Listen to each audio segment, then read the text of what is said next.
To discuss the latest developments on the Russia-Ukraine battlefield, let us take a look at the latest progress on the front lines between Russia and Ukraine. Today, we will first focus on the southern Ukrainian city of Kherson.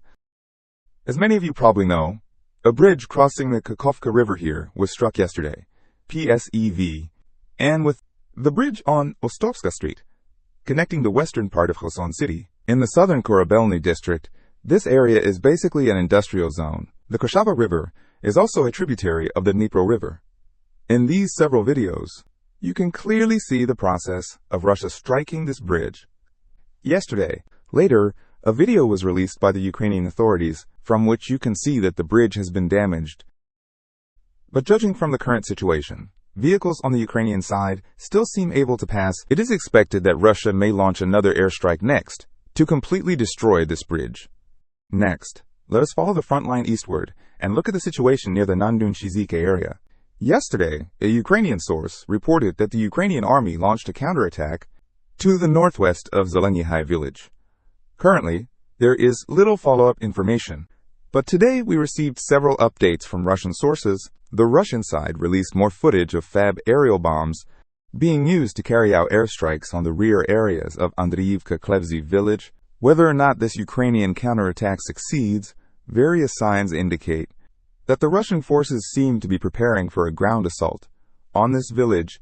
Let us look at the northeast direction, the area under the responsibility of the Central Group Army. According to Ukrainian sources, the fighting near Novopavlivka is extremely intense.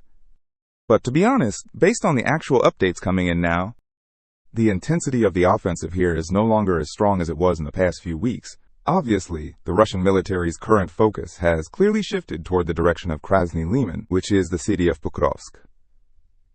Let us look at the latest news coming from there. First, in the southern part of the city, Russian state television released video from Novokranka. The Russian state television released footage from New Ukrainica, MS. The Russian state television released footage from New Ukrainica. In the footage, you can see the Russian troops. You can see the Russian troops. You can see the Russian troops. The process of capturing New Ukrainica, including soldiers raising the flag in the village. MS. The process of capturing New Ukrainica. The process of capturing New Ukraine village includes soldiers raising flags in the village, as well as footage of the attack on the village. MSMP.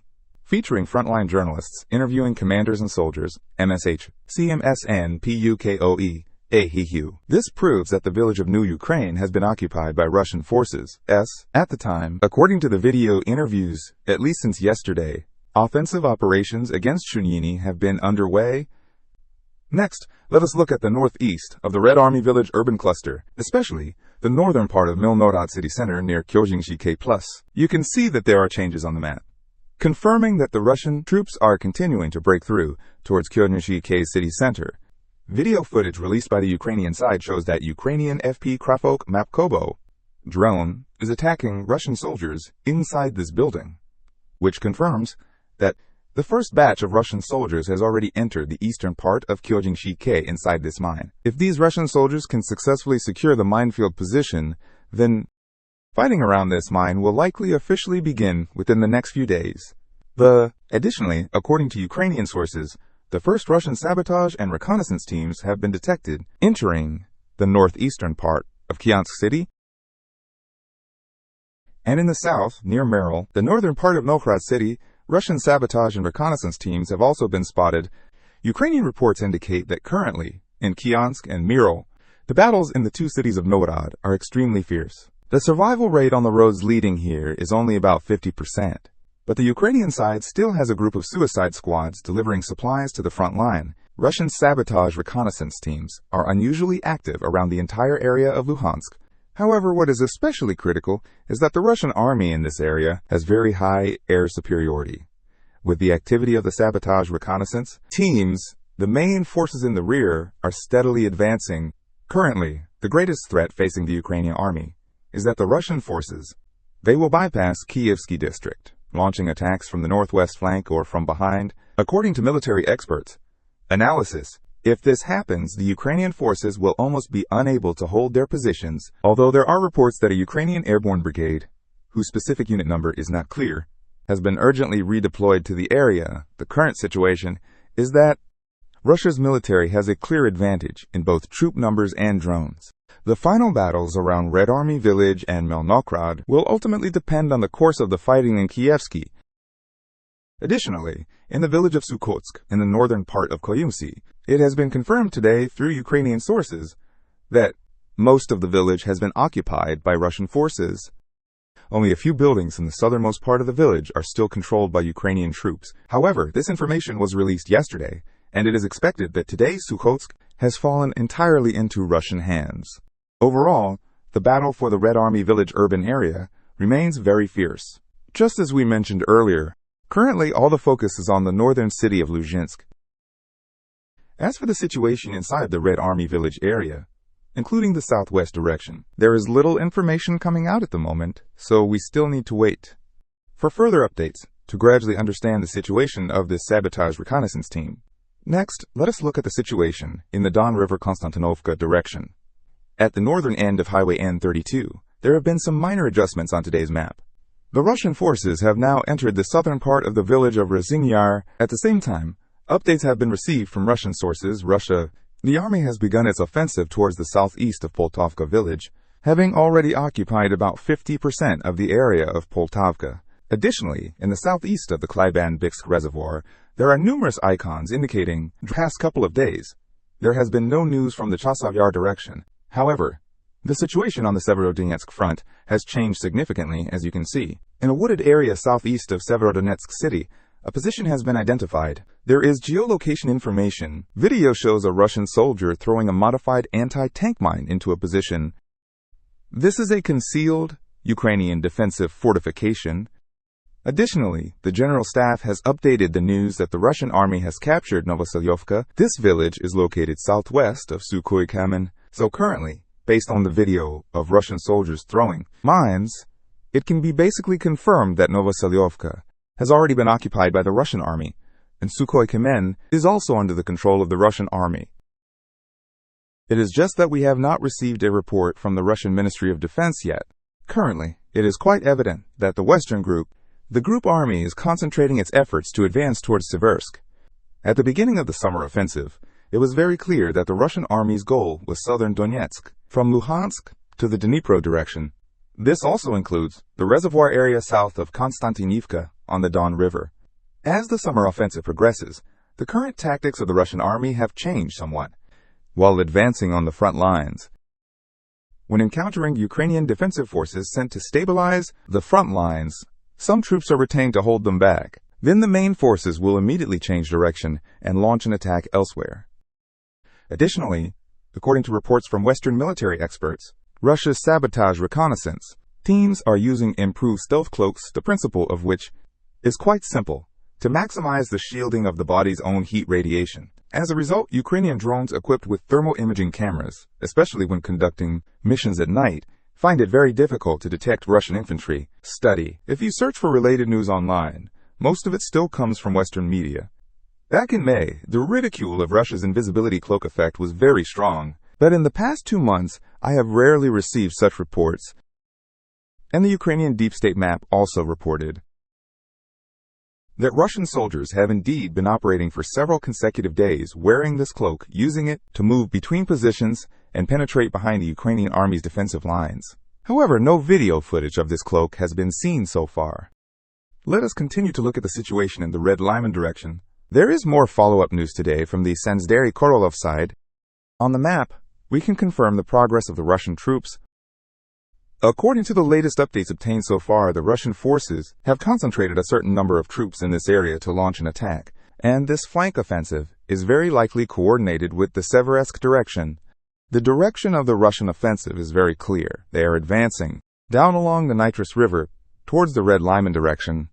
In this video, we will briefly discuss the changes on the front line regarding Bonusman and Seversk, as well as Slavyansk, and the connection between these cities of Svyatogorsk and Kramatorsk. We will discuss them gradually in upcoming videos, so I won't go into detail here. Additionally, today the Russian General Staff released an update. The Russian forces have already crossed the Nitriv River and entered the southern part of Karpivka village on the west bank of the Nitriv River. This move might be to secure the next attack on Shandorholivka village, but currently there is no geolocation video available. Next, let us head north to check the situation around Kupiansk. Today, we received a report from a relatively reliable source saying that the Russian forces have continued to expand their positions southward, especially west of the Oskil River, north of Kupiansk city center. There is no map update yet, but the progress is said to be significant. Because from Ukrainian sources, we received a noteworthy report stating that the situation in Kupiansk city center is rapidly deteriorating. Although there has been little public discussion about it, this city has been holding the front line for nearly 3 years, and currently, the Russian army is about to capture this place. Russian troops are rapidly advancing from the north to the outskirts of the city, and now their positions are just about 1.5 kilometers from the main bridge spanning the Oskil River.